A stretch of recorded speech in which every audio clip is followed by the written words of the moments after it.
even if we could curb the corruption, which we've tried to, by the way, through conditionalities in the 80s, for example, there's still a whole host of other issues that emerge from a policy, an active policy of aid, which I want to go through very quickly. Some of the things, for example, include the fact that it encourages large bureaucracy in government and dependency, relatedly dependency. And that the problem with the dependency syndrome is that it doesn't motivate African governments to go and find alternative ways of financing development.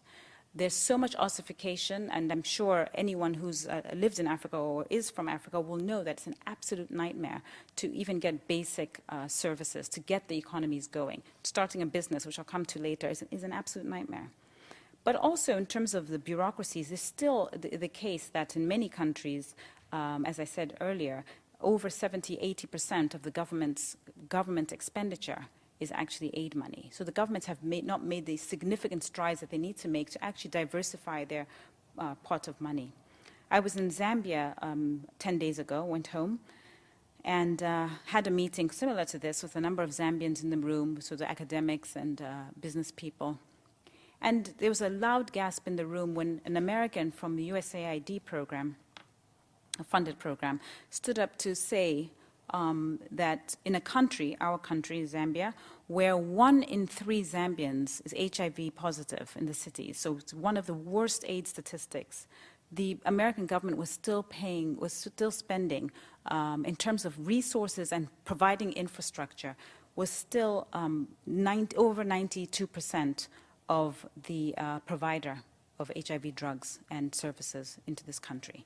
And the Zambians in the room were essentially outraged, because if a crisis where 1 in 3 of your population is afflicted is not good enough to get your government up and outraged, and we need to sit back and wait for the Americans to come in and save us, this is not a sustainable situation. And I'll come back to this because, again, let's remember that the United States itself has its own challenges. What is happening in Detroit, the fact that you're facing 10% unemployment rates, the fact that Germany, where I was about 3 weeks ago, I went to a trade union conference there, which was very interesting. People are desperately concerned about their own futures. Germany is facing a 6% contraction this year. These are countries, even if they want to give aid, it's not likely that they'll be able to. The United States is borrowing from China. It's not like America has a pot of money. So it's not reasonable for us as Africans to sit back and expect somebody to provide us with this health care. But anyway, so bureaucracy and dependency, whole host of examples in this context, and we will talk a little bit more about that later as well. Then very quickly, things like inflation, the fact that Africa remains with a large debt burden, the fact that there's something called Dutch disease, which is basically the idea that all these dollars going into a small country is actually causing the domestic currency to be very strong, and that kills off the export sector and has very negative effects on the economy. These are all economic aspects, but I want to remind you that it's not me who's just making them up. A lot of this is actually already documented in the economics literature, which, by the way, and also has been written by development agencies themselves. So remember, here we have an active development policy where we're actually trying to do good, and yet we're creating inflation, we're killing off the export sector in these small economies. I'm thinking about point 6 now, which is about the fact that governments abdicate their responsibilities, a very serious problem in Africa, and I've alluded to this already. The fact that African governments are sitting back and not providing the goods and services that they are charged to do. Let me remind you that when Americans go to the polls to elect their presidents, so you go into your booth and you're trying to choose between McCain and Obama, for example, the choice is really about who you believe is actually going to provide Americans with the best set of public goods, which is basically education, healthcare, infrastructure, and even security. So you sit there and you decide, well, I think the Democrats will be better at providing this set of public goods to Americans. That's not the case in Africa. It's now at a situation where in many, if not most African countries, that set of public goods, which you choose your leaders based on, is now provided almost wholesale, but certainly largely, to a large extent, by foreigners. I've already alluded to the fact that it's unsustainable because it creates a vulnerability for us. If the American government tomorrow has to pull back on AIDS funding, not because they don't feel sorry for Africans, but because they simply cannot raise the tax base, and they have other pressing concerns for Americans themselves, what will then happen to the Africans on the ground? It is not a sustainable solution. We're looking for sustainable solutions here. It's not just about the fact that our governments are not providing these public goods. The more fundamental problem is that we don't even have a discussion of a strategy of a day when they will be providing these public goods.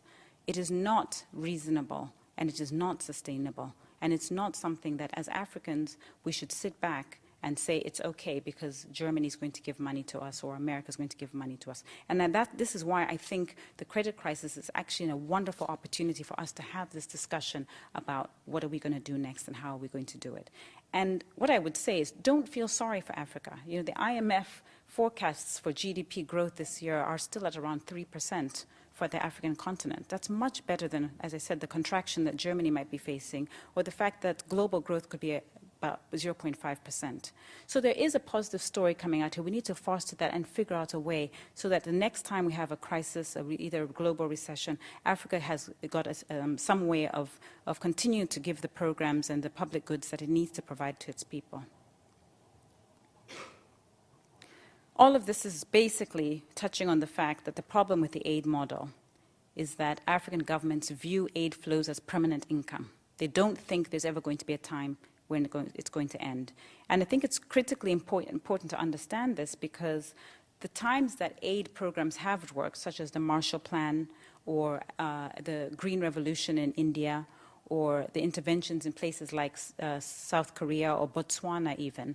In the book, I call them the aid graduates. In fact, they're known as the aid graduates, about 22 countries that have graduated from relying on aid. In all of these instances, there's one key difference between the aid that we gave in those scenarios and the aid that we give to Africa.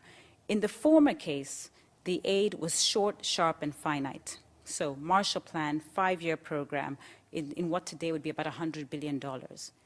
Whereas in the latter case, the aid programs that are going to Africa today are open-ended commitments. There is not even a discussion of a time when Africa can start to think about emerging on its 2 feet and figuring out how to provide goods and services to its own people. Linked to this is this whole notion that African governments are not incentivized to do that. Why would they actually get up and go and find alternative ways of financing, which can be hard work, when actually they can sit there and continue to receive inflows? I'll come back to this point. In fact, I was in Stanford this morning, and the interview at the Hoover Institution said, basically, the African governments in Africa is kind of like a teenager that we all know, whether it's our sibling or a cousin, somebody who kind of lies on the couch, and every month you're pulling your hair out saying, please go and get a job. And the person doesn't do that, but they know that you're going to still provide a roof over their head. And basically, you want them to do well and do better, but it's latent potential, and they're not doing that. But I will talk a bit more about this. I'm on point 8 here, I believe. The fact that I believe aid kills off entrepreneurship. Again, this is an unintended consequence. We're in a situation where in the United States, President Obama and his administration knows that he lives or dies based on the American people. The American people are not happy with President Obama. He faces getting removed from office. In Africa, there have only been 2 instances where an incumbent government has lost an election, has been booted out of office. And both scenarios, one in Sierra Leone and the other one I believe was Senegal, were very unique circumstances. By and large, African governments, if you're in, you're not going anywhere. And my former professor, Paul Collier, I was with about 3 days ago, has written extensively on these issues, very interesting.